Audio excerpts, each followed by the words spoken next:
हाँ दोस्तों, अब लेवल 4 शुरू करते हैं। हमने अभी तक लेवल 6 और लेवल 5 के जितने भी शिफ्ट थे उनका सॉल्यूशन कर चुके हैं हम।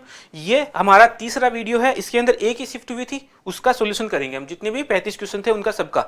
अभी देखो, ये जो सीरीज चल रही है हमारी प्रीवियस ईयर क्वेश्चंस के, तो CBT 2 के, ये करना बहुत इंपॉर्टेंट है। क्यों इंपॉर्टेंट है? देखो, प्रीवियस ईयर क्वेश्चन से हमें एग्जाम के पैटर्न का पता चल जाता है। दूसरा, अगर हम उनको अच्छे से सोल्व कर लेते हैं तो हमारा कॉन्फिडेंस भी बढ़ जाता है।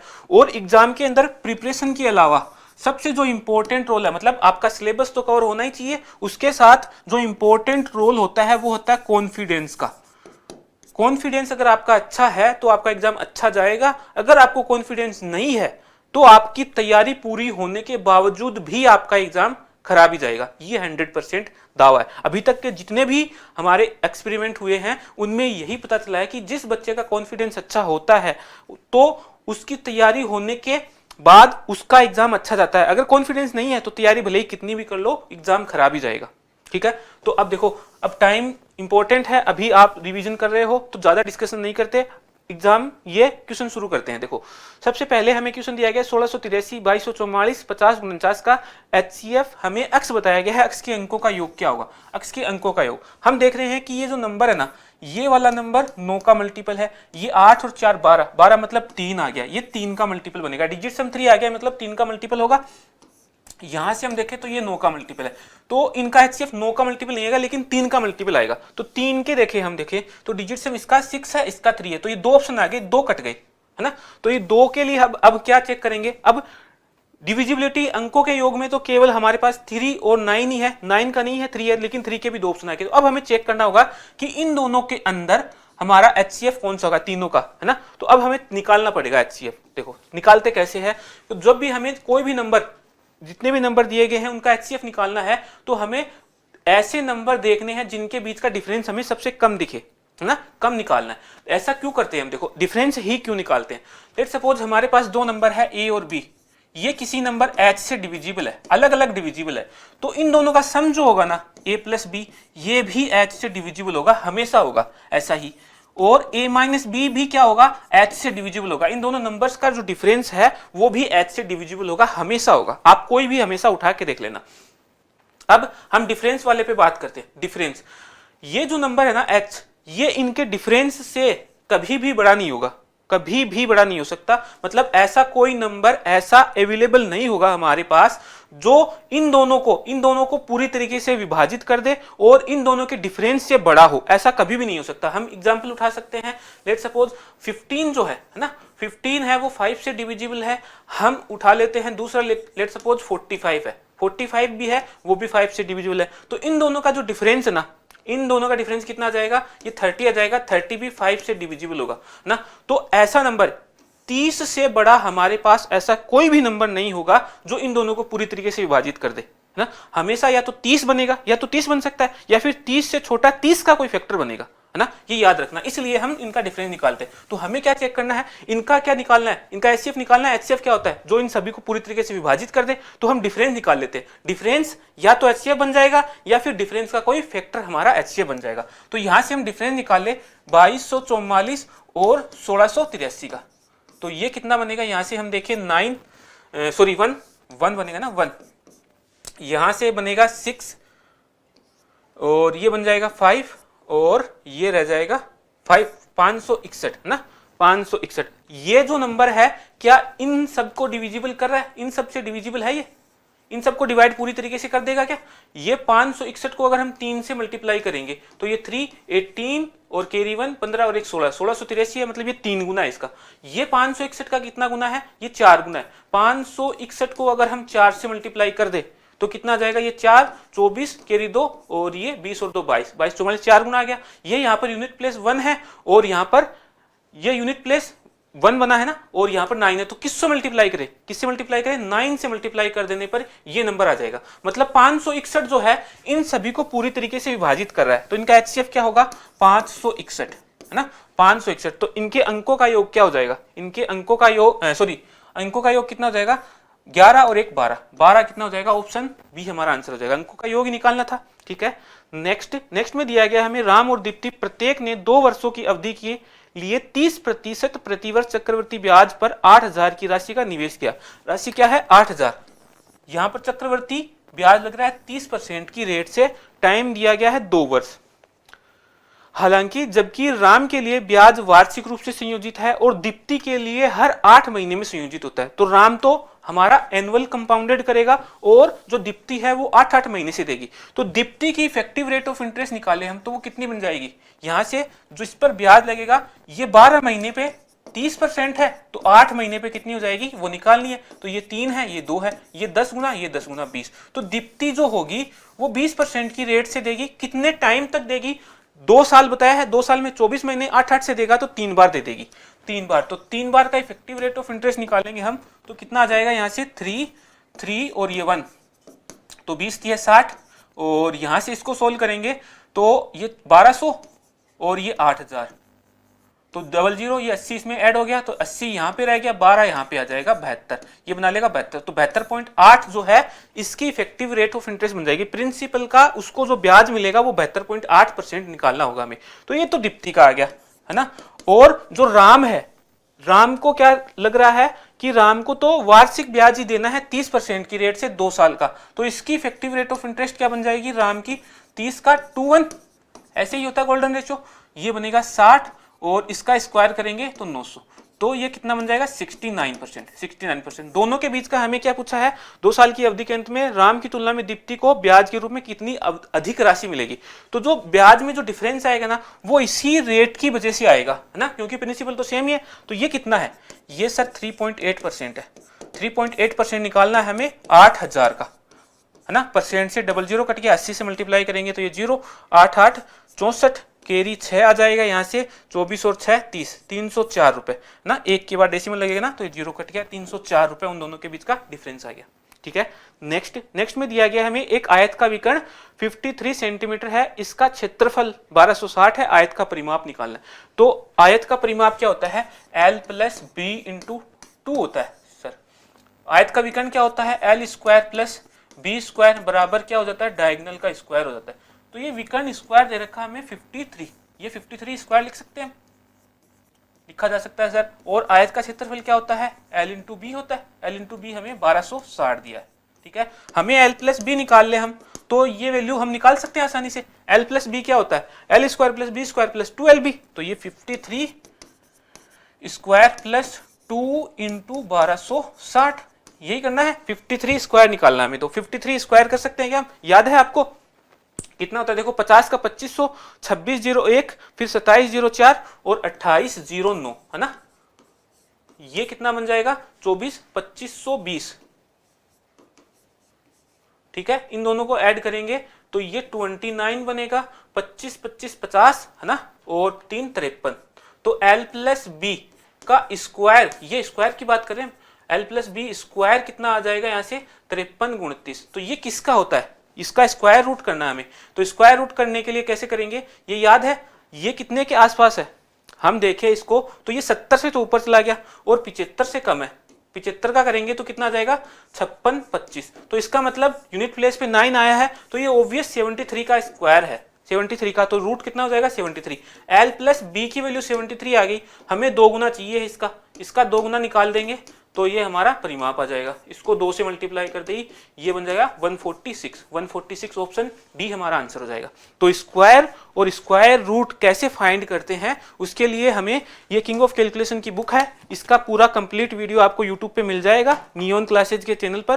पूरा देखना, chapter number 9 10 11 12 square root, cube root, ये सारे के सारे वहां पर बहुत अच्छे से बताएगी। जितनी भी टेक्निक्स है और जितनी भी प्रैक्टिस पॉसिबल है वो सारी करवाएगी, बहुत अच्छे से प्रैक्टिस करवाएगी। तो वो जाके आप देख लेना एक बार, है ना, सारे डाउट क्लियर हो जाएंगे। नेक्स्ट में दिया गया इसको सिंप्लीफाई करना है हमें, इसको सिंप्लीफाई करना है। ये एक ब्रैकेट है 7 × 9 + 3 × 8 + 3 है, और ये पूरा ब्रैकेट, और इसके अंदर डिवाइड करना हमें 9 × 4 + 72 / 8 का, 72 / 8 करना है, यही मतलब है, इसका सिंप्लीफाई करना है बस। तो इसको सिंप्लीफाई कर देते हैं। देखो 9 और 7 मल्टीप्लाई होगी 63 प्लस ये 24, ये प्लस कितना आ जाएगा 3 आ जाएगा। ठीक है, तो ये 27 हो गया, 27 70 और 20 90, ये तो 90 आ गया ऊपर, तो नीचे कितना आ जाएगा, इसको मल्टीप्लाई करेंगे तो ये बन जाएगा यहाँ से 9 और 36 प्लस 9 45 आ जाएगा ना। तो 90/45 कितना हो जाएगा, 2 हमारा आंसर हो जाएगा। ठीक है, नेक्स्ट दिया गया हमें इस व्यंजक को सिंप्लीफाई करके लिखना है ना। तो यहाँ पे हम ऑप्शंस को देखें तो बहुत ही नजदीक है, इसका मतलब वो हमसे अप्रोक्सीमेट वैल्यू नहीं चाह रहा है, कंप्लीट सोल्व करवाना चाहता है। तो देखो ध्यान से समझना कैसे करेंगे हम। देखो सबसे पहले हम डेसिमल वाला पार्ट देखें तो ये 7100 है, यहाँ से 900 है, ये 4200 कर दें इसको, है ना। तो ये 4 अंकों के अंदर आ जाएगा, डेसिमल के बाद 4 यहाँ पर भी 4 डिजिट है, यहाँ पर भी 4 डिजिट है। तो इनको हम पहले देखो, ये प्लस का, ये प्लस का, ये माइनस का, ये प्लस का, ये प्लस का, तो पहले प्लस वाला पार्ट सोल्व कर ले। तो ये 7100 है, इसमें 900 ऐड कर देंगे तो ये 8000 बन गया सर। ठीक है, अब देखो यहां से हम देखें 20 ये है और यहां से 4200 है। ठीक है, तो ये 4220 हो जाएगा, तो ये कितना बन गया 12220। ये क्या हो गया, ये डेसिमल वाला पार्ट सोल्व हुआ अभी, तो इसको हम क्या लिख सकते हैं 1.2220 ऐसा लिखा जा सकता है, सही बात है। ठीक है, अब इंटीजर वाला पार्ट सोल्व करते हैं। इंटीजर वाला पार्ट यहां से 81 और ये प्लस का कितना आ गया 198 और ये 9, 81 और 9 तो 90 हो गया, है ना। 198 1 यहां से ले लेगा और ये 1 ये ले लेगा, तो ये 200 ये हो जाएगा, है ना, 200 ये हो जाएगा। और ये 1590 और बचा है 1590। ये माइनस वाला पार्ट हम अभी तक छोड़ रहे हैं ना, इसको अभी तक हमने छेड़ा नहीं है। अब इनको सबको ऐड करेंगे 1500 200 1700 1880 1880 और आगे इंटीजर वाला पार्ट ये है 2220 ये आ गया हमारा प्लस वाला पार्ट। अब ये माइनस वाले पार्ट से घट जाएगा।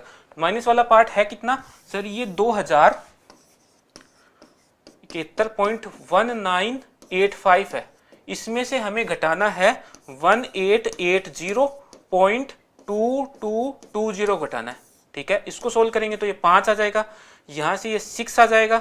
ठीक है, और ये अभी तक प्लस में ही चल रहा है, ये 7 आ जाएगा, ये 9 आ जाएगा। ठीक है, ये इसको एक कैरी दिया तो ये 0 रह गया, 0 में से 0 और यहां से बच जाएगा 9 और ये बच जाएगा 9 में से 8 गया तो 1, तो ये हमारा आंसर आ जाएगा।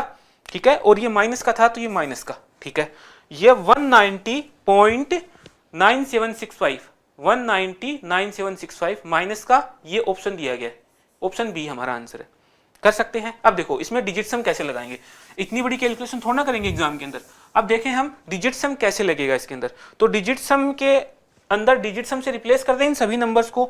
डिजिट सम में 9 का कोई रोल नहीं होता, तो ये 9 बना के छोड़ दिया हमने 9, ये कितना बन गया 8। डेसिमल का भी कोई पार्ट नहीं होता, डिजिट सम में कोई रोल नहीं होता, तो ये 9 छोड़ा, ये 9 छोड़ा, ये +2 आ गया, यहां से 9 छोड़ा हमने। ठीक है, ये भी 9 छोड़ा, ये भी 9 छोड़ा, ये -6 आ गया हमारे पास। ये दोनों 9 है, कोई रोल नहीं है, यहां से 9, ये 5 और 4 9 और क्या रह गया प्लस का 4 रह गया। तो यहां से हम देखें तो ये +6 -6 0, तो जो आंसर आना चाहिए उसका डिजिट सम +8 आना चाहिए हमारा, +8 है ना, +8। माइनस में देखेंगे तो ये -1 बोल सकते हैं इसको, नेगेटिव डिजिट सम में। तो अब देखिए ऑप्शंस में कौन से का डिजिट सम +8 आया है ना। 4 ऑप्शन चेक करेंगे, ये 9 गया, ये 9 गया, ये क्या रह गया 11 मतलब 2 है, तो ये तो नहीं चाहिए हमें। ठीक है, यहां से ये 9 और ये रह गया हमारे पास 18 मतलब फिर से 9 बन गया, ये -1 है, -1 कितना बना लेता है +8 बना लेता है, तो ये हमारा आंसर हो सकता है। अभी तक हमें पता नहीं है, अभी तक आगे अगर इन दोनों में से किसी का डिजिट सम अगर -8 नहीं आया तो ये हमारा आंसर हो जाएगा, पर चेक करना पड़ेगा पहले। ये 9 ये 9, ये कितना हो जाएगा, ये -2 11 -2 बना लेगा, -2 नहीं चाहिए हमें, -1 चाहिए, क्योंकि -1 ही +8 बनाएगा, क्योंकि हमारा डिजिट सम है +8, तो ये भी नहीं होगा। और यहां से हम देखें तो ये 9 गया, ये 9 गया, ये 0 आ गया है ना, 18 मतलब 0, तो ये भी नहीं चाहिए। तो केवल एक ऑप्शन ऐसा दिया गया है जिसका डिजिट सम +8 या -1 बन रहा है। इस तरीके से हम इसको फास्ट सोल्व कर सकते हैं एग्जाम के अंदर।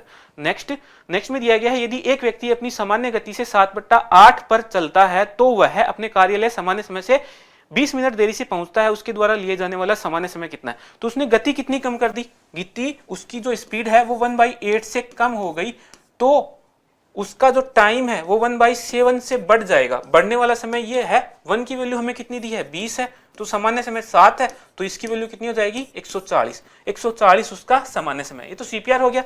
अब देखो इसको रेशियो से करते हैं। कभी कभी सामान्य गति उसकी अगर 8 माने, उसकी नॉर्मल स्पीड को 8 माने, तो उसका अब जो नाउ स्पीड है वो कितनी है 7 है सर। ये तो स्पीड का रेशियो, टाइम का रेशियो इसका इनवर्स होता है 7:8। तो पहले अगर 7 समय लगता था तो अब 8 समय लगने लग गया, तो 1 समय ज्यादा लगने लग गया। ये बराबर कितने के बताया गया है 20 मिनट ज्यादा लग रहे हैं, तो उसका नॉर्मल समय 7 था, 7 की वैल्यू निकाल लेंगे, ये कितनी आ जाएगी 140। इसमें थोड़ा सा हमें लंबा करना पड़ता है, सीपीआर हमें डायरेक्ट ही बता देता है जिससे हमारा टाइम बचता है। तो स्पीड कितनी कम हुई 1/8 से कम हुई है स्पीड, तो टाइम 1/7 से बढ़ेगा। ये भी हम मेंटली सोल्व कर सकते हैं बहुत ही फास्ट। 1/7 से बढ़ेगा, 1 की वैल्यू 20 है, 7 की value 140, direct mentally solve, verbally solve कर सकते हैं इसको। नेक्स्ट में दिया गया हमें 37, 85, 65, 23 का अंक गणितीय माध्य निकालना है, इसका मीन निकालना है हमें। तो देखो छोटे छोटे नंबर्स हैं, है ना, इनको ऐड कर सकते हैं डायरेक्ट फास्ट। बाकी इसमें डिजिट सम भी लगा सकते हैं। डिजिट सम आप लगा के देखना किस तरीके से होगा। डिजिट सम में हम क्या कर देते हैं, इन नंबर को इनके डिजिट सम से रिप्लेस कर देते हैं। एक बार लगाना आप, ये कितना बनेगा 37, इनको ऐड कर रहा हूं मैं, डायरेक्ट ऐड कर रहा हूं 50, 10, 60, 60 तो ये हो गया 60, 60, 120, 120, 125, 125 से 5 इसको दे दिया तो ये 130 हो गया। 130 के बाद 80 बचा है, 80 का 70 दे दिया इसको, तो ये 200 और 10 और रह गया तो 210।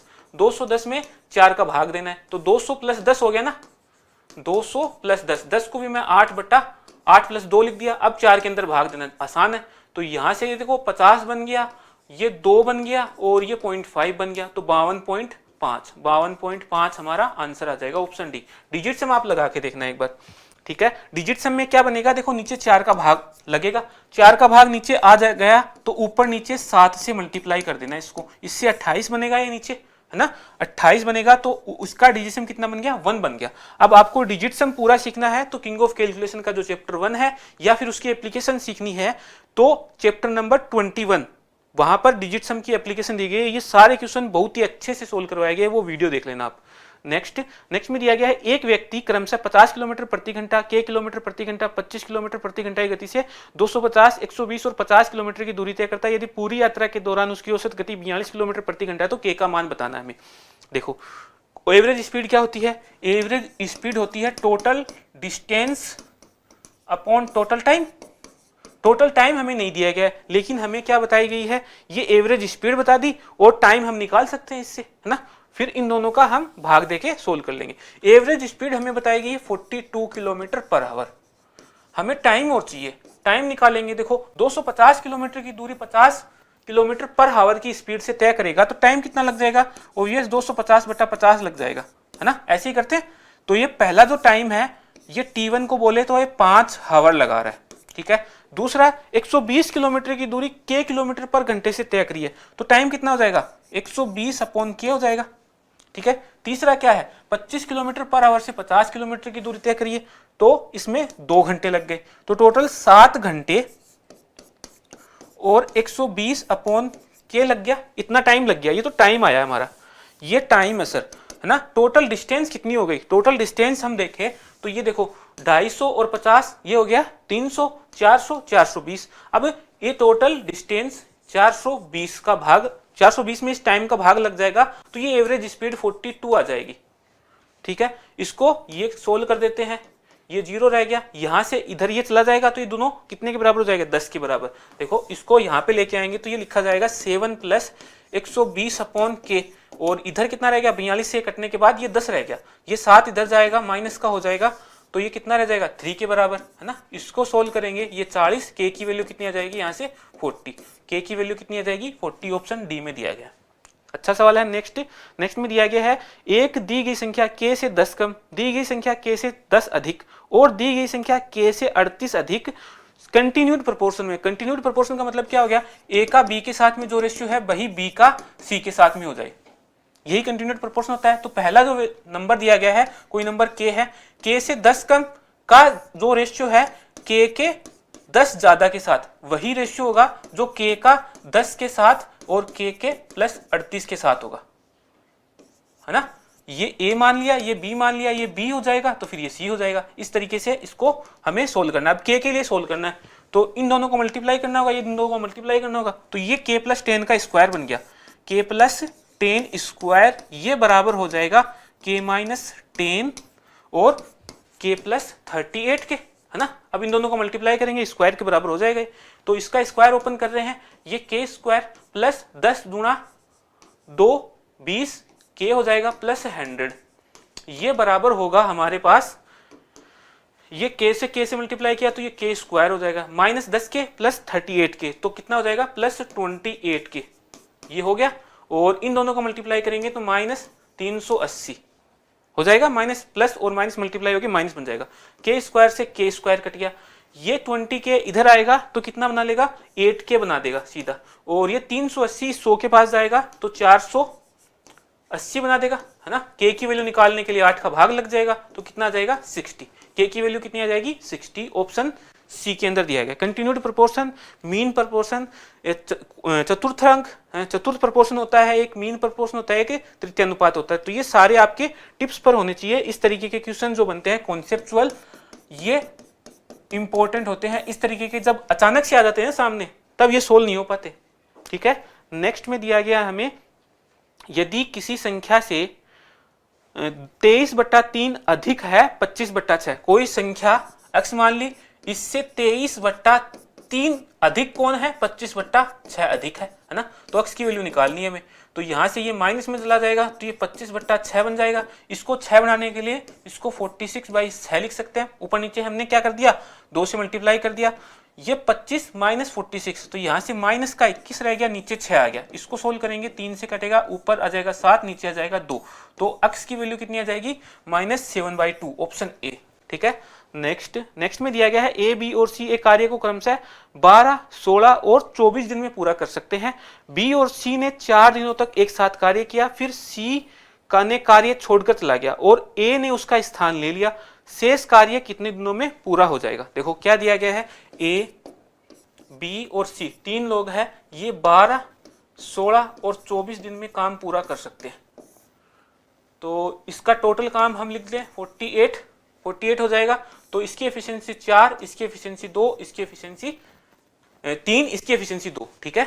अब क्या बताया है, बी और सी ने 4 दिन तक काम किया है। बी और सी ये वाले हैं 5, है ना, दोनों की एफिशिएंसी कितनी हो जाएगी, कंबाइंड एफिशिएंसी 5 हो जाएगी। 5 की एफिशिएंसी से 4 दिन तक काम किया तो 20 यूनिट तो काम हो गया। अब कितना रह गया, 48 टोटल था जिसमें से 20 हो गया, तो 28 काम रिमेनिंग रह गया। अब क्या बताया, फिर सी ने कार्य छोड़ दिया और उसके स्थान पर ए आ गया, सी हट गया, अब बी और ए काम करेंगे, तो ये 7 की एफिशिएंसी से काम करेंगे तो 4 दिन ले लेंगे। हमें क्या पूछा है, और उसके स्थान पर आएगा शेष कार्य कितने दिन पे, शेष कार्य ये वाला था, ये कार्य कितने दिन में पूरा हो गया 4 दिन में। अगर टोटल पूछता तो हमारा आंसर कितना जाता, 4 दिन तो यहां काम किया, 4 दिन ये काम किया, तो टोटल 8 दिन। लेकिन यहां पर केवल हमारा जो बचा हुआ टाइम है वही पूछा है, तो 4 दिन आ जाएगा। नेक्स्ट में दिया गया कि वह सबसे बड़ी संख्या है जिससे 29, 96, 47, 52 और 78, 25 को विभाजित करने पर प्रत्येक स्थिति में समान शेषफल बचता है। के अंकों का गुणनफल बताना है हमें। देखो अच्छा सवाल है, यहां पर क्या दिया गया है, प्रत्येक स्थिति में समान शेषफल बचता है, तो हमें क्या करना होगा, इन सब का डिफरेंस लेना होगा, उस डिफरेंस का एचसीएफ निकालेंगे। अब देखो डिफरेंस का ही एचसीएफ क्यों निकालते हैं, अभी तक हमने पहले सीखा था कि हम एचसीएफ निकालने के लिए डिफरेंस निकालते हैं, यहां पर शेषफल बचने पर भी हम डिफरेंस का ही एचसीएफ निकाल रहे हैं। ऐसा क्यों कर रहे हैं, लेट्स सपोज कोई नंबर रहा होगा n, है ना, उससे वो एचसीएफ डिविजिबल है, कब, जब इस एचसीएफ को डिवाइड कर देते हैं तो एक r रिमाइंडर बच जाता है, r रिमाइंडर बच जाता है। समझ में आई बात, तो मतलब अगर ये इस नंबर में से ये रिमाइंडर घटा दे तो ये h पूरी तरीके से डिवाइड हो जाएगा, है ना। रिमाइंडर अगर हमने घटा दिया, देखो 17 के अंदर 5 का डिवाइड कर देने पर 2 शेषफल बच रहा है, ठीक है। अगर हम ये जो रिमाइंडर है इस 17 से घटा देंगे तो 15 बचेगा, ये 15 जो है 5 से पूरी तरीके से विभाजित हो जाएगा। बात समझ में आई, ठीक है। अभी क्या बताया है कि ये n1, ऐसे n2 और ये n3 3 नंबर बताए हैं, कितने भी नंबर हो सकते हैं, इससे कोई फर्क नहीं पड़ता। तो हमें क्या निकालना है, n1 माइनस r का h से डिविजिबल हो जाएगा, ठीक है। दूसरा n2 माइनस r कर दे हम, तब भी वो h से डिविजिबल हो जाएगा, ठीक है। तो हमारे पास 2 नंबर आ गए। अब एक थोड़ा सा सिनेरियो समझना क्या है कि हमारे पास दो नंबर है, दो नंबर लेट सपोज हम ले लेते हैं कि हमारे पास 15 और हम ले लेते हैं 23 ले लेते हैं, 23 ले लेते हैं। तो यहां से देखो ये जो नंबर है किसी नंबर से विभाजित होगा, इन दोनों के बीच का डिफरेंस कितना है, पहले तो ये सोचो डिफरेंस कितना है सर, 8 का डिफरेंस है, 8 का डिफरेंस आ गया। अब इसमें से हम दो नंबर कम कर देते हैं, यहां से भी 2 कम कर दिया, यहां से भी 2 कम कर दिया, तो क्या डिफरेंस में कुछ फर्क आएगा? डिफरेंस में कोई फर्क नहीं आएगा सर, ये 13 बन जाएगा, ये 21 बन जाएगा, अब भी डिफरेंस 8 का है ना। तो अब हमें फाइंड क्या करना था, वो HCF फाइंड करना है। तो वो वास्तव में हमें वो R जो है रिमाइंडर, यहां जो प्रत्येक स्थिति में जो शेषफल समान बच रहा है वो घटाने के बाद वो उनका HCF निकालना है हमें, है ना। और HCF क्या होता है, उनका डिफरेंस, इन संख्याओं के बीच का डिफरेंस जो है उन्हीं का, या तो वो डिफरेंस HCF बन जाएगा हमारा या फिर उसका कोई फैक्टर, यही बात है। तो हमें इनका क्या करना है, इसमें से R घटा के, इसमें से R घटा के और इसमें से R घटा के जो अंतर बचेगा, जो रिमेनिंग नंबर बचेगा उनका हमें HCF निकालना, मतलब उनका डिफरेंस निकालना है, ठीक है, यही बात है। तो हमें ये R घटाने पर कोई फर्क नहीं पड़ने वाला उस अंतर के ऊपर, तीनों के अंदर अगर हम समान संख्या घटा रहे हैं तो जो अंतर आएगा उसके ऊपर कोई फर्क नहीं पड़ने वाला, वो सेम ही बना रहेगा। तो हम वो R की टेंशन लिए बिना ही ये जो नंबर दिए गए हैं उनको ही घटा के उनका ही अंतर निकाल ले, है ना, और उस अंतर से हम HCF निकाल लेंगे। तो हमें क्या करना होगा, ये जो नंबर्स दिए गए हैं, अब फॉर्मेट समझ में आ गया होगा, हम डायरेक्ट क्यों निकाल रहे हैं इनका अंतर, यहां से इन दोनों के बीच का डिफरेंस निकाल लेंगे, डिफरेंस निकालेंगे तो 4752 में से 2996 घटाना है ना। तो 3000 घटा दे डायरेक्ट, 2996 कितना होता है, 3000 के पास है, 3000 घटा दिया, फिर 4 ऐड कर देंगे तो एक ही बात हुई। तो 3000 घटाया तो हमें 1752 बच गया यहां से, ठीक है। फिर इसमें 4 ऐड कर देंगे क्योंकि हमने 4 ज्यादा घटाया था, 1756 बच गया। तो जो हमारा HCF आएगा वो या तो ये 1756 होगा या फिर 1756 का कोई फैक्टर होगा। ये बात समझ में आई होगी। HCF हमने डिस्कस कर लिया पहले कैसे फाइंड करते हैं, 1756। अब 1756 जो है इनसे ये विभाजित नहीं करता, इसको हमें दिख रहा है कि 1756 विभाजित नहीं करा, इसका दोगुना करेंगे तो 3400 से ऊपर चला जाएगा, 3500 के लगभग, तो जो इसमें भी विभाजित नहीं कर पाएगा, मतलब इसका कोई फैक्टर होगा। इसका फैक्टर निकाले हम तो मुझे दिख रहा है कि ये 2 से विभाजित है, 4 से विभाजित है, तो 4 में निकालू इसके अंदर से तो ये कितना बन जाएगा, 4 1 5 निकाला है ना, 15, 4 तिया 12 है ना, 12 से 3 और 6 ये 9, ये कितना बन गया, ये 4 रह गया, 439।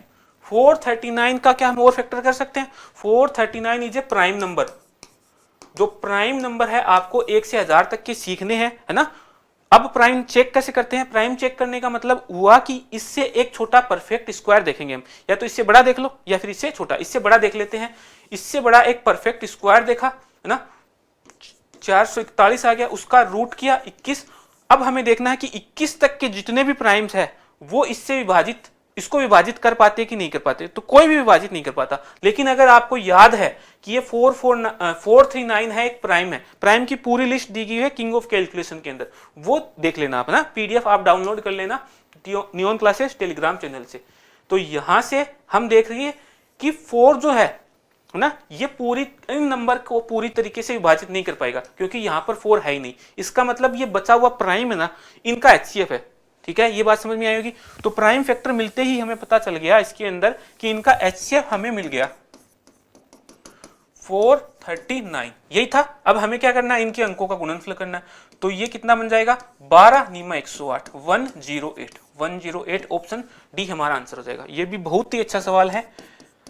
नेक्स्ट में दिया गया है, कृतिका ने निधि को 1 वर्ष के लिए 25% वार्षिक ब्याज दर पर 64,000 रुपए उधार दिए जो अर्धवार्षिक रूप से संयोजित होते हैं, निधि द्वारा भुगतान किया जाने वाला ब्याज क्या है ना।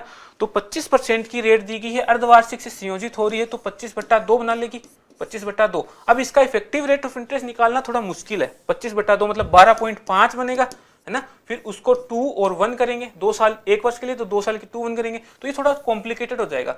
तो 12.5 हम क्या बना रहे हैं, 12.5 का फ्रैक्शन लिखेंगे, तो ये 1/8 बनेगा।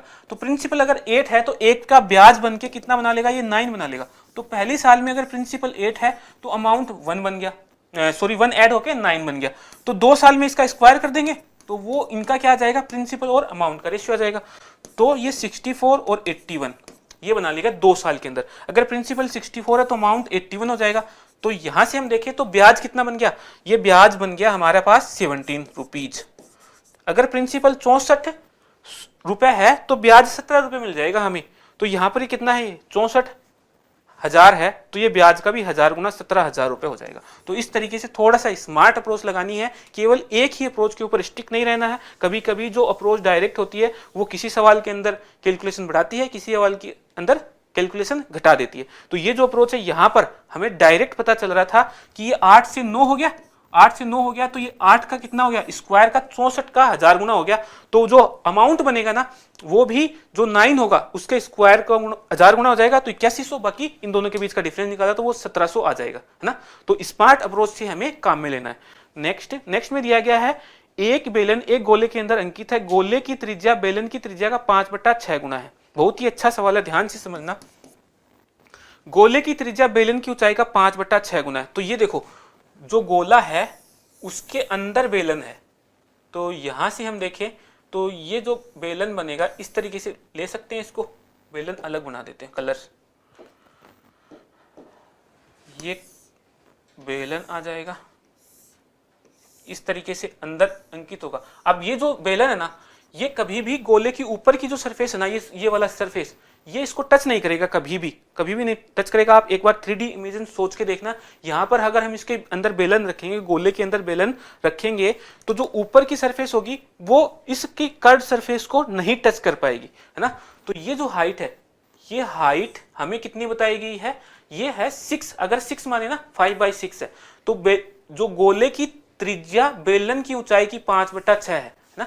तो गोले की त्रिज्या क्या बनेगी, यहां से अगर हम देखें तो ये सेंटर में कहीं भी होगा, तो ये 6 है ना। ये हाइट 5 है, सॉरी ये हाइट तो 6 है और ये 5 है, तो ये ऊपर वाला कितना रह जाएगा, ये 3 पार्ट रह जाएगा, 3, और ये 5 है, तो ये कितनी हो जाएगी, ये 4 हो जाएगी। समझ में आई बात कैसे। अगर गोले की त्रिज्या अगर हम लेते हैं 5, तो हाइट इसकी 6 बनेगी ना, हाइट 6 बनेगी। तो ये जो बेलन है इसकी हाइट 6 है, तो ये रेडियस बनेगी ना इसकी 5, तो 3, ये 3 नीचे है ना, 3 और 3 ये हाफ ले गया, ये अब राइट एंगल ट्राइंगल बन गया, राइट एंगल ट्राइंगल बन गया। तो ये हाइपोटेनस है तो 5 है, ये 3 है, तो रेडियस ये वाला जो पार्ट है ये बेलन की क्या आ गई, रेडियस आ गई 4। बेलन की रेडियस आ गई हमारे पास 4। हमें क्या पूछा है, बेलन का आयतन और गोले के आयतन का अनुपात। तो बेलन का आयतन क्या होता है, pi r square h, pi r कितना है 4 × 4, और एच कितना है इसका 6 है, 6 है ना। इसकी ऊंचाई का 5, देखो ये पूरी 6। इसका रेशियो हमें निकालना है गोले के आयतन से, 4/3 पाई आर क्यूब। आर क्यूब कितनी बताइए इसकी, इस बेलन की 5, सॉरी गोले की 5 बताइए, ये 5। इसको सोल्व करना है अब हमें, इसको सोल्व करेंगे तो पाई से तो पाई कट गया, ये वाला पाई कट गया, ठीक है। 1 4 से 1 4 कट गया, ठीक है। इधर क्या रह गया 125/3, और तो 3 इधर चला जाएगा, तो ये 24 दिया 72, ये 72 हो जाएगा। और इसको सोल्व करेंगे तो ये 125 रह जाएगा, 125, 72 अनुपात 125, ऑप्शन सी के अंदर दिया गया। बहुत ही अच्छा सवाल है। तो अभी तक जितने भी सोल्व किए ना हमने, तो 4th लेवल का जो पेपर है वो सबसे अच्छा आया है। नेक्स्ट हमें दिया गया एक शंकु का कुल पृष्ठीय क्षेत्रफल मीटर स्क्वायर में ज्ञात करना है हमें, यदि इसकी तिर्यक ऊंचाई 32 मीटर और इसके आधार का व्यास 48 है। व्यास 48 दिया गया है यहाँ पे, तो रेडियस कितनी बन जाएगी, इसकी हाफ 24 बन जाएगी। अब जो शंकु होता है उसका पृष्ठीय क्षेत्रफल क्या होता है, पाई आर एल, टोटल पृष्ठीय क्षेत्रफल pi r plus pi r square. तो पाई आर दोनों जगह से कॉमन ले लिया हमने, एल प्लस आर। इसमें पाई की वैल्यू 22/7, आर की वैल्यू हमें 24 बता दी, एल प्लस आर, एल बताएगी ये 32 और आर है 24, दोनों को ऐड किया तो कितना बन जाएगा 50 और 56। इसको 56 से मल्टीप्लाई कर देंगे, है ना। इसको काटा 8, है ना। यूनिट प्लेस क्या बन जाएगा, ये 32 और 2 को 2 से मल्टीप्लाई किया 4, तो 4 दो ऑप्शन के अंदर है। ये वाले ऑप्शन देखो नीचे 7 दिया गया है, ये वास्तव में है 12,067 4/7 है, और ये 102,774 4/7 है ना। तो नीचे तो 7 तो है ही नहीं ना हमारे पास कहीं पर, तो ये दोनों ऑप्शन तो कट गए, है ना। तो इसको सोल्व करना है हमें, तो 22 और 24 को मल्टीप्लाई किया तो 23 का स्क्वायर -1 लिखा जा सकता है। 23 का स्क्वायर 529 -1 528 है, इसको 8 से मल्टीप्लाई करना है। 8 8 64 कैरी 6 आ जाएगा, 16 और 6 22 कैरी 2 आ जाएगा, 40 और 2 42, 4224 ऑप्शन ए हमारा आंसर हो जाएगा। नेक्स्ट में दिया गया है एक वर्ग का क्षेत्रफल बताया गया, वर्ग की प्रत्येक भुजा की लंबाई ज्ञात करनी में, प्रत्येक भुजा ज्ञात करनी है। तो ये जो क्वाड्रेटिक इक्वेशन दिया गया है हमें, इसको कंसीडर करते हैं एरिया। तो ये वास्तव में है क्या, ये जो 81x स्क्वायर लिखा है इसको हम 9x का होल स्क्वायर लिख सकते हैं। ये जो 72 लिखा है इसको 2ab के फॉर्मेट में लिखना चाहे तो 2a की वैल्यू 9x लग दी, तो ये कितना बन गया 18, और अगर हम 4 से मल्टीप्लाई करते तो 72 बन जाएगा। और आगे का जो पार्ट है ये भी क्या दिया गया है, 4 स्क्वायर ही दिया गया है 16, तो ये 2ab बन गया, ये a स्क्वायर ये b स्क्वायर, तो वास्तव में ये a plus B whole square बन गया ना, ये a प्लस बी का होल स्क्वायर की फॉर्मेट में आ गया। a की वैल्यू 9x है 9x और b की वैल्यू 4 है, तो इसका स्क्वायर करना है। ये एरिया है हमारा वर्ग का, तो इसका रूट करते ही क्या आ जाएगा हमारे पास, ये आ जाएगी साइड, वर्ग की साइड आ जाएगी। तो 9x प्लस 2 उस वर्ग की साइड है, ये दिया हुआ है कहीं पर, ये 9x प्लस 4 आएगी ना, 4 ये 4 है, ये नहीं दिया हुआ है कहीं पर भी नहीं दिया गया है, इसका मतलब 2 बाहर निकाल लेते हैं यहां से, तो ये 9/2x प्लस 2 ये दिया हुआ है कहीं पर, 2 बाहर दिया गया 9x/2 प्लस 2, ये वाला ऑप्शन डी हमारा आंसर हो जाएगा, है ना, ऑप्शन डी हमारा आंसर हो जाएगा। नेक्स्ट में दिया गया है एक निश्चित कार्य को करने के लिए ए बी और सी की दक्षता का अनुपात 3:5:8 है। एक साथ कार्य करते हुए वे उसी कार्य को 15 दिन में पूरा कर सकते हैं। यदि केवल ए और बी एक साथ 12 दिनों तक काम करते हैं और कार्य छोड़ देते हैं और फिर सी शेष कार्य को पूरा करने के लिए आता है, तो सी कितने दिनों तक कार्य करेगा, ये पूछा है। तो देखो इनकी एफिशिएंसी का रेशियो यहां पर दिया गया है 3:5:8 है ना, तो ए और बी और ये सी है, ए और बी की कंबाइंड जो एफिशिएंसी है वो सी के बराबर है, यहां तक समझ में आया है ना। तो मतलब जितने दिन में ए और बी मिलकर काम करते हैं उतना ही काम अकेला उतने ही दिन में सी कर देगा, समझ में आई बात, ठीक है। यहां पर क्या दिया गया है, उसी कार्य को ए बी सी वे 15 दिन में पूरा कर सकते हैं, है ना, एक साथ कार्य करते हुए उस कार्य को वे 15 दिन में पूरा कर सकते हैं। तो ये टोटल काम कितने दिन का है, 15 दिन का है ना। अगर ये ए और बी मतलब आधे लोग ही लगे या फिर ये अकेला सी लगे तो उस काम को कितने दिन में कर देंगे, है ना, उस काम को ये 15 दिन में टोटल काम कर रहा है, तो केवल ए और बी का काम देखें हम तो वो 30 दिन में नहीं कर देंगे क्या, 30 दिन में कर देंगे टोटल काम को, 30 डेज के अंदर कर देंगे, ठीक है। ए और बी ने मिलकर उस काम को अभी तक किया कितना है, 12 दिन किया है, तो ए और बी का काम 12 दिन का तो हो गया, बच गया कितना, ए प्लस बी का 18 दिन का काम कर दिया, 18 दिन का काम रह गया है ना, 12 दिन का कर दिया, 18 दिन का रह गया। अब ए और बी की एफिशिएंसी बराबर है सी की एफिशिएंसी के, क्योंकि ये हमें दिख रहा है ना यहाँ पे, तो जितने दिन में ए और बी 18 दिन में काम उतना ही करेंगे, उतना ही अकेला सी भी 18 दिन में उतना ही काम कर देगा, तो सी को कितने दिन लगेंगे शेष काम को करने में, ये 18 दिन लगेंगे, ठीक है। आर्ग्यूमेंट समझ में आएगा, पूरा बेसिक से सोल्व करते हैं। देखो इसको यहाँ पे क्या बना है, इन तीनों की एफिशिएंसी का योग कितना हो जाएगा, 3 + 5 + 8 कितना हो जाएगा 16, ये टोटल काम इतना हो जाएगा, मल्टीप्लाई करते ही डेट से टोटल काम हो जाएगा, ये 16 और 15 टोटल कितना हो जाएगा 240, जिसमें से ए और बी 8 और 12 8 है 96, 96 यूनिट तो काम कर दिया ना, बाकी कितना रह गया, यहाँ से अगर 100 घटा दे हम तो 140 और 4 ऐड कर देंगे 144 यूनिट रह गया, इसको सी करेगा अकेला, 8 एफिशिएंसी का भाग दे देंगे तो 18 8 144 हो जाता है, ऑप्शन सी हमारा आंसर हो जाएगा। ये बेसिक से कर सकते हैं हम। नेक्स्ट में दिया गया है 12 माइनस, देखो इसको कैसे लिखा गया है, ये 12 माइनस ये ब्रैकेट है 3 - 5 मल्टीप्लाई है 4 से, ये ब्रैकेट बंद है, ये 8 का भाग लगा गया -8 है ना।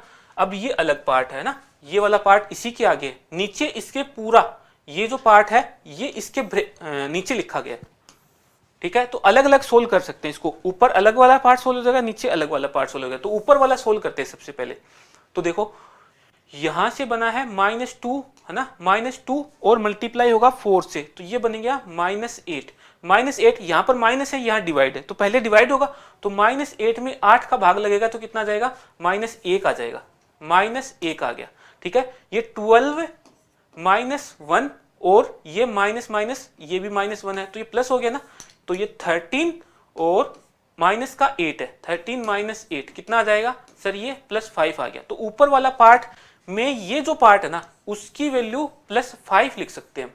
अब आगे का पार्ट और बचा हुआ है, इसके अंदर ये कितना बना है, 12 दूनी 24, 24 के भाग लगा हुआ है 6 में 24 का भाग लगा हुआ है, तो ये बन गया 1/4। ठीक है, 5 + 1/4, ये बात समझ में आई अभी तक ऊपर वाले पार्ट के अंदर।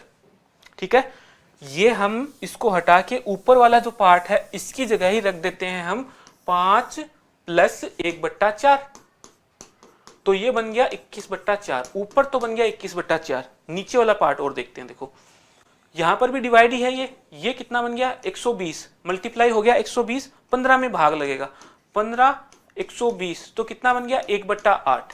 1/8 किससे मल्टीप्लाई है, 9 से मल्टीप्लाई है, तो 9/8 हो गया, 9/8। ये वाला पार्ट हमने अभी तक सोल्व कर लिया। अब ये माइनस वाला पार्ट, ये वाला सोल्व करेंगे, तो ये कितना हो गया 6 दूनी 12, 12 में 12 का भाग लगेगा तो 1 आ जाएगा, -1 आ जाएगा, -1। तो 9/8, तो 9 - 8/8 कितना हो जाएगा 1/8। ठीक है, ये कैसे हुआ, ये तो आसानी है ना, 9 - 8/8, तो 1/8 हो गया, 1/8। तो ये इसका भाग लगा हुआ 1/8 का, इसको सोल्व करेंगे तो ये 2 आ जाएगा, 21 × 2 42 हो जाएगा। आंसर कितना आ जाएगा, ऑप्शन डी, ऑप्शन डी हमारा आंसर हो जाएगा। ठीक है, नेक्स्ट में दिया गया है, कविता ने बैंक में 2 साल के लिए 6.25 साधारण ब्याज प्रतिवर्ष की दर से 4000 रुपए जमा किए हैं। 2 साल की अवधि के अंत में कविता को कुल कितनी राशि प्राप्त हो जाएगी। तो देखो साधारण ब्याज की रेट है 6.25 है ना, तो 2 साल में कितनी बन जाएगी, ये बन जाएगी 12.5% की रेट। 12.5 कितना होता है, 1/8 होता है। अगर 8 रुपया प्रिंसिपल है तो 1 रुपए का ब्याज मिलेगा उसे 2 साल के अंदर, है ना। अगर उसका प्रिंसिपल कितना है 4000 रुपए, मतलब 500 गुना, तो ये भी कितना बन जाएगा 500 गुना। ठीक है, तो ये कितना हो जाएगा, ये 4000 और 500 ब्याज 4500 रुपए, 4500 रुपए उसको टोटल मिल जाएगा। समझ में आई होगी बात, दोबारा समझाता हूं। देखो यहां पर 1 साल का जो रेट है ना वो 6.25 है, तो 2 साल का रेट कितना हो जाएगा 6 दूनी 12 और 0.25 को 2 से मल्टीप्लाई किया 0.5 आ जाएगा। ठीक है, ये 2 साल में अगर प्रिंसिपल 100 रुपए होता है तो इतना ब्याज मिल जाता है, तो इसको फ्रैक्शन में हमने लिखा 1/8 लिख दिया, है ना। तो प्रिंसिपल अगर 8 होता है तो 1 रुपए का ब्याज मिल जाता है। ठीक है, तो हम इसको 9/8 लिख देते हैं, तो ये प्रिंसिपल हो गया, ये अमाउंट हो गया। अब ये जो हमारा वास्तव में प्रिंसिपल कितना है 4000 है, तो ये 8 का कितना है 500 गुना है, तो अमाउंट भी क्या बन जाएगा 500 गुना, तो ये कितना बन जाएगा 4500 रुपए। इतना ही उसको 2 साल के बाद पैसा मिल जाएगा 4500। नेक्स्ट में दिया गया है, शुभम ने वार्षिक परीक्षा में 600 में से 345 अंक प्राप्त किए हैं, तो उसका प्रतिशत निकालना। इसके अंदर 6 का भाग दे दो, 6 5 30 है ना, 4 रह गया, 5 7 6 42 और 3 0 रह गया, तो ये 5 आ जाएगा, 57.5%। नेक्स्ट में दिया गया एक कुर्सी को 58.77 में बेचने पर एक व्यक्ति को 27% का लाभ होता है। कुर्सी का क्रय मूल्य पूछा है, तो 27%, 100% अगर क्रय मूल्य है तो विक्रय मूल्य कितना हो जाएगा 127। ये बराबर बताया गया हमें 2858.77, हमें निकालना है 100% ना, ये निकालना है। तो नीचे से हम ये 100 ऊपर ले जाएंगे तो ये बन जाएगी हमारे पास 77 हट जाएगा, और इसमें 127 का भाग दे देंगे तो ये x आ जाएगा इधर। ठीक है, ये समझ में आया होगा। अब 127 में देखो 127 का डायरेक्ट भाग दे सकते हैं, या फिर इसको हम किससे काट सकते हैं, 7 का भाग नहीं जाएगा इसके अंदर, है ना, 127 से पूरा ही काट देते हैं। चलो 127 का भाग देना है इसके अंदर, 127 गुणा 2, तो 200, 27 दूनी 54, 254 हो गया, यहाँ से 1 बच गया, ये 3 बच गया, ये 8। अब 3 बार चला जाएगा क्या, 3 बार नहीं जाएगा, कितना 360 और 21, 360 और 21 तो ज्यादा चला गया, तो ये 2 बार, तो फिर से 254, तो 2 देखो 250 है, ये 2251 है, तो देखो ये वाली रेंज तो कट गई। अब लास्ट में 0 नहीं आ सकता क्योंकि यहाँ पर कहीं पर भी 0 नहीं है, ये या तो पूरी तरीके से डिविजिबल होगा, है ना, या फिर डेसिमल में जाएगा, तो ये आंसर नहीं होगा हमारा, ये हमारा आंसर हो जाएगा।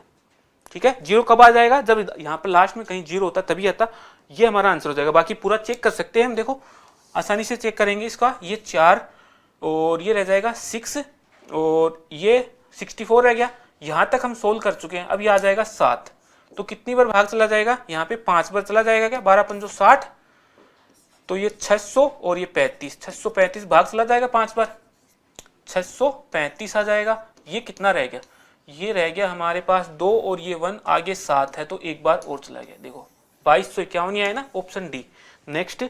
नेक्स्ट हमें दिया गया है 4 सही 1/3। ये वास्तव में देखो है कैसे, ये दिया गया हमें 4 सही 1/3 डिवाइड करना है 2 सही 2/3 माइनस करना है 1/3 मल्टीप्लाई है ब्रैकेट 4 सही 1/2 माइनस करना है 3 सही 1/3। ये वाला पूरा सोल्व करना है बस, है ना। शायद लिखा हुआ नहीं है, समझ में नहीं आएगा, मैंने लिख दिया, ठीक है। 12 और 1 13/3 डिवाइडेड बाई, है ना, ये 8, है ना, 6 और 2 8/3 बनेगा, माइनस 1/3, इसको 9/2 और ये बनेगा 9 और 1 10/3।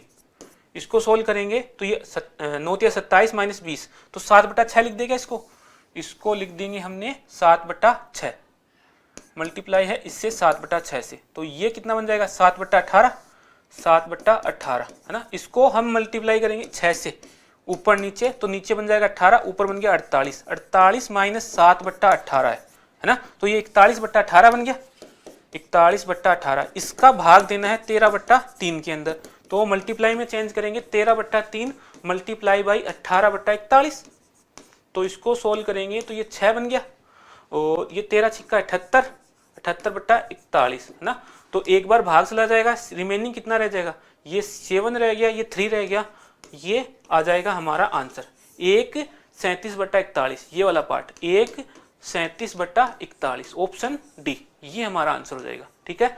नेक्स्ट देखते हैं। नेक्स्ट में हमें दिया गया है 10 और 22 के बीच सभी अभाज्य संख्याओं का माध्य निकालना है। तो 10 और 22 के बीच अभाज्य संख्याएं, पहली आएगी 11, फिर 13, फिर आ जाएगी 17 और फिर आ जाएगी 19, यही प्राइम्स है। तो ये बन गया 30 और ये बन गया 30, तो 60/4 करेंगे तो ये 15 आ जाएगा, 15 हमारा आंसर ऑप्शन डी में। नेक्स्ट में दिया गया है 8 पेन 75 रुपए में बेचने पर एक व्यक्ति को 25% की हानि होती है, 24% का लाभ अर्जित करने के लिए उसे 372 में कितने पेन बेचने चाहिए। तो देखो 8 पेन का मूल्य है 75 रुपए, तो एक पेन का मूल्य कितना हो जाएगा 75/8, इसको बेचने पर उसको 25% की हानि होती है, मतलब इसको 75 लिखा जा सकता है। तो हमें 372 रुपए में एक्स पेन बेच देंगे तो ये हमें हो जाएगा 24% का प्रॉफिट, तो 124 ऐसे लिखा जाएगा। आज इन रेशियो डायरेक्ट कंपेयर कर रहे हैं हम इसको, तो इसको सिंप्लीफाई करके कैसे लिखेंगे, देखो यहां से इसको सिंप्लीफाई किया तो ये 75/8 ना, ये एक्स ऊपर चला गया इसके पास और नीचे क्या आ जाएगा 372, इधर क्या है 75 और ये है 124, तो 75 से 75 कट गया, 372 ये 3 टाइम कट जाएगा, ये 8 गुना 3 24 हो गया, तो अक्स की वैल्यू कितनी आ जाएगी 24, तो 24 पेन बेचने पड़ेंगे उसको। डायरेक्ट कंपेयर कर सकते हैं हम इसका सीपी का। ये साइन थीटा बराबर 4/5 है और थीटा की वैल्यू 0 से 90 के बीच में है, तो हमें इसका वैल्यू बताना है। तो साइन थीटा 4/5 दिया गया है, ये मतलब हुआ साइन थीटा का। साइन थीटा क्या होता है लंब अपॉन कर्ण, तो ये वैल्यू कितनी आ जाएगी 3 आ जाएगी बेस की वैल्यू। अब हम सबकी वैल्यू निकाल सकते हैं, 3 इंटू टेन थीटा मतलब 4/3 है, माइनस 5 इंटू कोस थीटा ये आधार अपॉन कर्ण हो जाएगा, अपॉन में दिया गया हमें 3 सेक थीटा कर्ण अपॉन आधार 5/3 और माइनस करना है 4 कोट थीटा 4 इंटू 3/4। तो इसको सोल्व करेंगे, ये वाला पार्ट कट गया, ये वाला कट गया, ये वाला कट गया और ये वाला कट गया। 4 माइनस 3 कितना हो जाएगा 1 हो जाएगा, ये 5 माइनस 3 कितना हो जाएगा 2 हो जाएगा, तो 1/2 हमारा आंसर आ जाएगा ऑप्शन बी। नेक्स्ट देखते हैं। नेक्स्ट में दिया गया है गोले की त्रिज्या 8 सेंटीमीटर बताई गई है, एक ठोस बेलन के आधार की त्रिज्या है 4 सेंटीमीटर, ऊंचाई है h सेंटीमीटर। यदि बेलन का कुल पृष्ठीय क्षेत्रफल गोले के कुल पृष्ठीय क्षेत्रफल के आधा है ना, तो बेलन की ऊंचाई निकालनी है, हमें h की वैल्यू निकालनी है। तो गोले का पृष्ठीय क्षेत्रफल होगा क्या 4πr², इसका आधा है, कौन है आधा बेलन का पृष्ठीय क्षेत्रफल, कुल पृष्ठीय क्षेत्रफल। तो बेलन का कुल पृष्ठीय क्षेत्रफल क्या हो जाएगा 2πrh+r, यही होगा। तो ये हमें यहां से ये दो ये वाला कट गया ना पूरा का पूरा पार्ट, ये यहां चला जाएगा, 4 से 4 काट दो या फिर इसको 2 से 2 बनेगा, 2 से कट गया, पाई कट गया। अब गोले की त्रिज्या तो 8 सेंटीमीटर बताई गई, r की वैल्यू 8 गुणा 8 है ना, और यहां से गोले के आधार की त्रिज्या और बेलन के आधार की त्रिज्या, बेलन के आधार की त्रिज्या कितनी है, आर की वैल्यू क्या है 4 है और ऊंचाई क्या है 4 प्लस एच है। तो इसको सोल्व करेंगे तो ये रह जाएगा 16 बराबर 4 प्लस आर की सॉरी एच 4 प्लस एच कितना आ जाएगा यहाँ से 12 हमारा ऑप्शन डी हमारा आंसर हो जाएगा। नेक्स्ट में दिया गया है लड़का 4 किलोमीटर प्रति घंटे की गति से चलते हुए एक वर्ग के विकर्ण को 36 सेकंड में पार कर लेता है। मतलब मैदान के विकर्ण तह चलता है, मतलब विकर्ण के अकॉर्डिंग ये स्क्वायर हो गया हमारा और इसके ऐसे चलता है, वो इस पॉइंट से इस पॉइंट तक जा रहा है, ठीक है, यहां से लेके यहां तक जा रहा है, तो ये विकर्ण तक चल रहा है, तो इसकी स्पीड कितनी है 4 किलोमीटर पर आवर। तो 4 को मीटर पर सेकंड में चेंज करेंगे तो 5/18 से मल्टीप्लाई कर देंगे, है ना, तो ये मीटर पर सेकंड में आ जाएगा। अब ये देखो ये मीटर पर सेकंड में आ गई, इसको टाइम से मल्टीप्लाई कर देंगे तो डिस्टेंस आ जाएगा। डिस्टेंस इसको सोल्व किया तो ये कितना आ जाएगा 40 मीटर, 40 मीटर डिस्टेंस आएगी। अब ये डिस्टेंस आई किसकी है, ये विकर्ण की, ये वाली जो डिस्टेंस है ये वाली आई है, हमें इसका निकालना क्षेत्रफल। तो वर्ग का क्षेत्रफल क्या होता है, विकर्ण का स्क्वायर बटा 2, विकर्ण का स्क्वायर बटा 2 करेंगे तो ये इसका स्क्वायर करेंगे तो 1600 हो जाएगा, 1600 को बटा 2 कितना हो जाएगा 800, ऑप्शन डी हमारा आंसर हो जाएगा। ठीक है, नेक्स्ट देखते हैं। नेक्स्ट में दिया गया है रुचिरा को एक कार्य 22 दिनों में पूरा करना था, हालांकि पहले 10 दिनों के दौरान उसने प्रतिदिन कार्य का केवल 1/30 भाग ही पूरा किया। अगर टोटल 30 यूनिट वर्क है तो हर दिन उसने 1 यूनिट ही काम किया, तो उसने काम 10 दिन तक कर दिया, तो काम कर कितना दिया, टोटल 10 से मल्टीप्लाई कर दो इसको, मतलब 1/30 जो दी गई है इसकी एफिशिएंसी है, इसको टाइम से मल्टीप्लाई कर देंगे तो ये वर्क आ जाएगा, मतलब 10 दिन में उसने कितना वर्क किया, तो ये कितना बन गया 1/3 पार्ट उसने कर दिया। अब रिमेनिंग कितना रह गया, 1/3 तो हो गया, 2/3 बचा हुआ है, 2/3 बचा हुआ है। 11वें दिन से रुचिरा ने प्रतिदिन कार्य का कितना भाग करना होगा ताकि कार्य समय पर पूरा हो जाए, तो यहाँ पे 10 दिन कर चुकी है, टोटल है 22 दिन, तो बचे कितने 12 दिन, है ना, 12 दिन, 2/3 कार्य है ना, 12 दिन में करना है, तो उसकी एफिशिएंसी पूछिए यहाँ पे, तो हमें ये जो काम के अंदर टाइम का भाग दे देंगे तो एफिशिएंसी आ जाएगी, इसको सोल्व करेंगे तो ये आ जाएगा 1/18, मतलब प्रतिदिन उसको काम कितना करना पड़ेगा 1/18 यूनिट, है ना, ये एफिशिएंसी है एक तरीके से, ऑप्शन सी हमारा आंसर हो जाएगा। नेक्स्ट में दिया गया है उस समद्विबाहु त्रिभुज का क्षेत्रफल ज्ञात कीजिए जिसका आधार 54 सेंटीमीटर लंबा है। समद्विबाहु है ना, तो ये दोनों साइड बराबर है, आधार 54 बताया गया और प्रत्येक समान भुजा 45 बताई गई।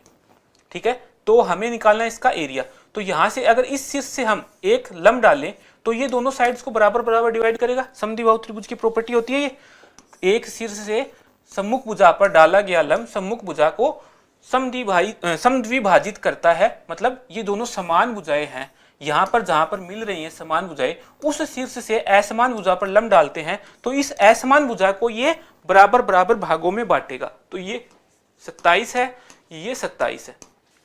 अब इसको देखें तो ये क्या बन गया, एक राइट एंगल ट्राइंगल बन गया, राइट एंगल ट्राइंगल, क्योंकि 90 डिग्री है।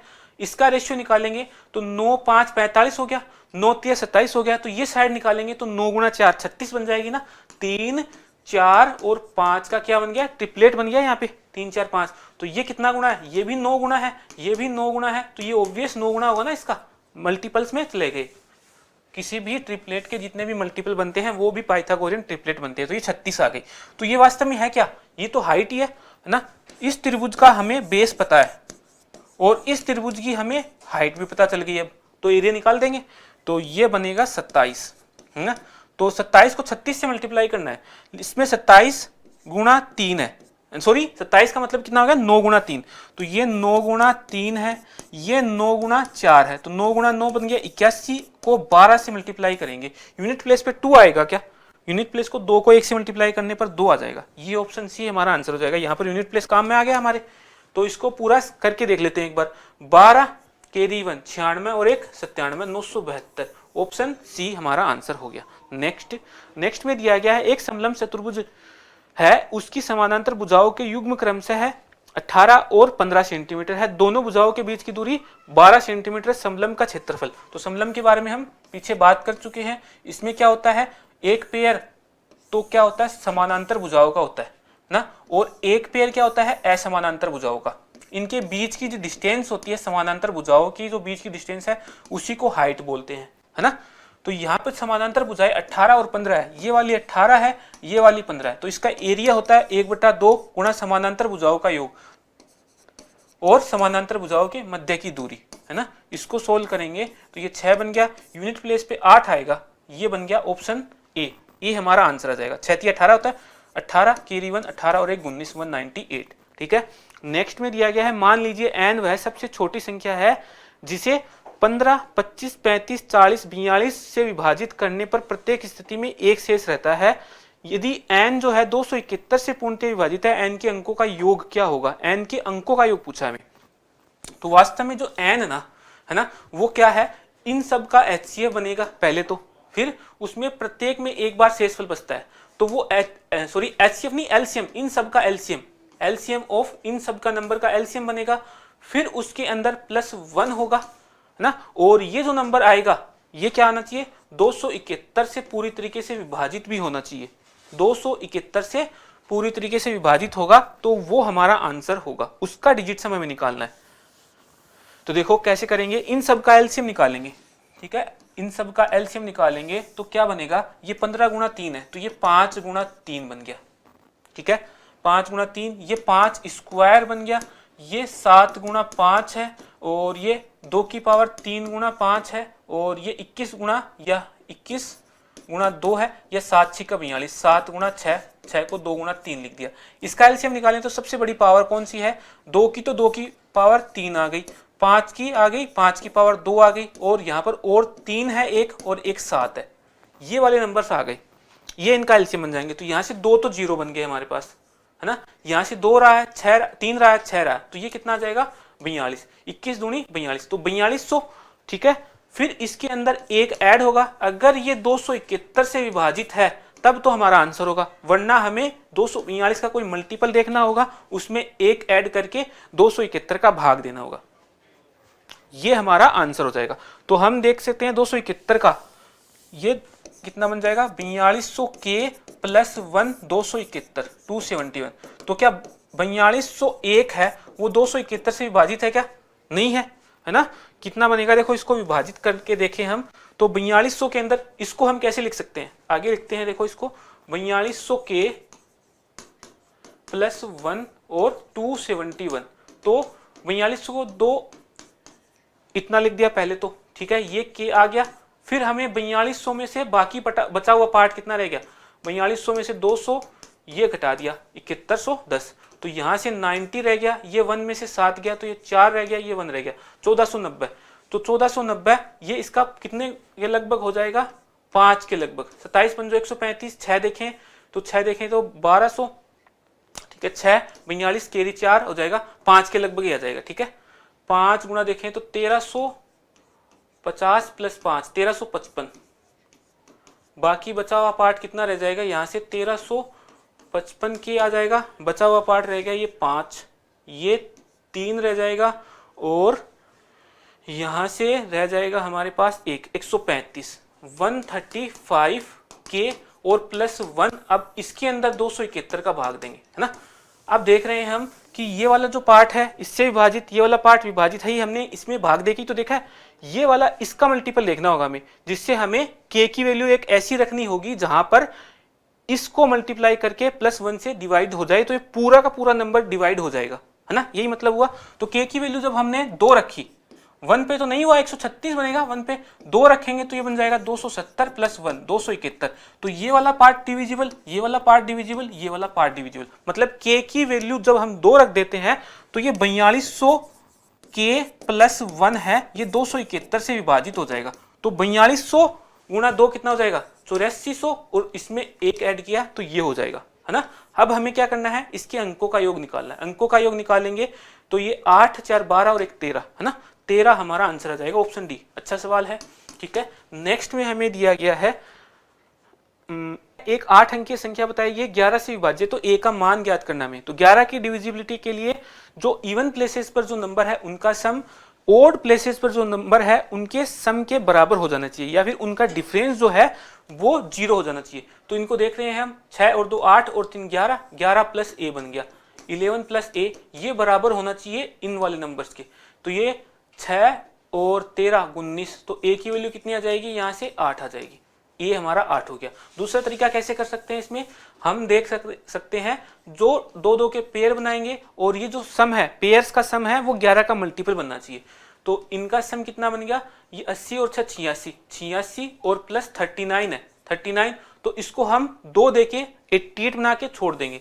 तो यहाँ से 37 बच गया, यहाँ से भी 33 छोड़ के 4 बच गया। तो 4 प्लस A4 इसकी वैल्यू 11 से डिविजिबल होनी चाहिए, ये चेक करना हमें। तो ए की वैल्यू कौन सी रखे, जहां पर 4 ऐड कर देने पर ए की वैल्यू रखे हुए जो नंबर बनेगा, जैसे 1 रखा हमने तो 14 प्लस 4 कितना बन गया, 18 बन गया। तो 18 डिविजिबल नहीं है, तो ऐसा नंबर क्या होगा, वो बनेगा 84 प्लस 4। ऐसा पॉसिबल है 88 बन जाए, बाकी कोई भी पॉसिबल नहीं है, क्योंकि 4 प्लस 4 8, 8 के अंदर कौन सा नंबर है जो 11 से डिविजिबल है, केवल 88 ही है ना, बाकी कोई भी नंबर नहीं है। तो हमें दिख रहा है कि ए की वैल्यू 8 आ जाएगी, ये हमारा आंसर हो जाएगा।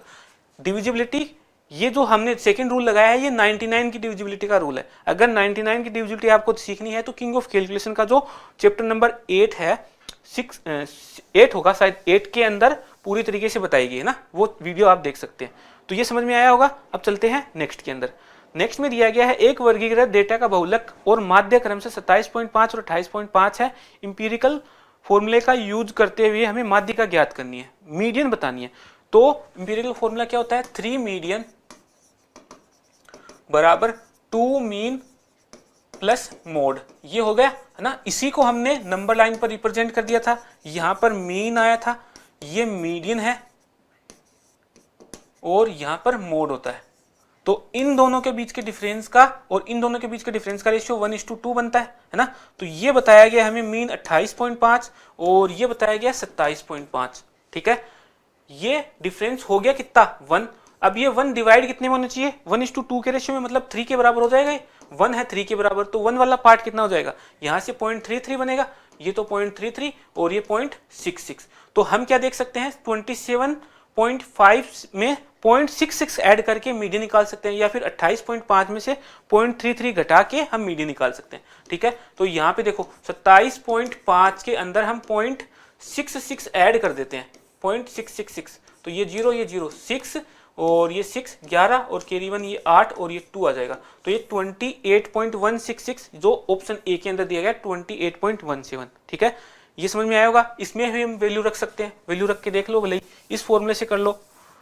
इसको हम करेंगे तो 3 इंटू मीडियन तो हमें निकालना है, 2 इंटू मीन, मीन कितना है 28.5, तो 56 और 1 57 हो जाएगा, ये 2 गुना करेंगे तो 57 प्लस मोड कितना है, मोड है 27.5, तो इसमें हमें 3 से डिवाइड कर देना है। तो पहला पार्ट कितना बन गया, तो 19 या 57, तो 27 में ये प्लस 9 आ जाएगा, 0.5 करेंगे तो ये प्लस 0.1 और 666 आता जाएगा, तो 19 और 9 तो 28 हो जाएगा, 0.166 को 17 लिख दिया गया, ये हमारा आंसर हो जाएगा ऑप्शन ए, ठीक है।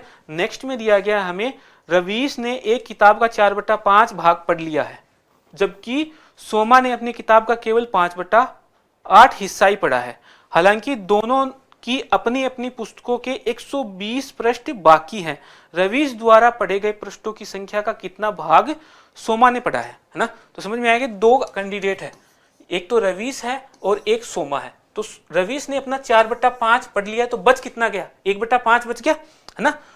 तो वो 1/5 बचा हुआ भाग कितने के बराबर है, 120 पृष्ठ के बराबर। तो रवीश की जो पूरी किताब है उसमें पेज कितने हैं, उसमें है 600 पेज है। उसने पढ़ कितने लिए, सर 4/5 पढ़ लिए, मतलब इसका 480 पढ़ लिया, ये तो रीड पेज है ना। सोमा की किताब में कितने पेज है, 5/8 भाग तो पढ़ लिया, बच गया कितना, 3/8 भाग। ये 3/8 भाग कितने के हैं, 120 के बराबर है। तो इसकी किताब में टोटल कितने हो गए, 320 पेज तो हो गए टोटल, है ना। और इसकी पढ़ कितने लिए, इसका 5 टाइम 5/8 पढ़ा है, इसका 5/8 करेंगे तो वो आ जाएगा 200 पेज, है ना। हमें पूछा है कि रवीश द्वारा पढ़े गए पृष्ठों की संख्या कुल भाग का कितना भाग सोमा ने पढ़ा है। 480 का 200 कितना हो जाएगा, ये पूछा है हमें। तो इसको सोल्व करेंगे तो 4 से काटेंगे 5/24, है ना। 4 से काटेंगे, सॉरी 5/12, 5/12 कितना आ जाएगा 5/12 ऑप्शन डी के अंदर दिया गया। ऑप्शन डी हमारा आंसर हो जाएगा। 4 से काटा है हमने तो नीचे कितना आ जाएगा 12, ऊपर आ जाएगा 5। ठीक है, नेक्स्ट में दिया गया राम और रहीम के पास कुल मिलाकर 1210 रुपए है।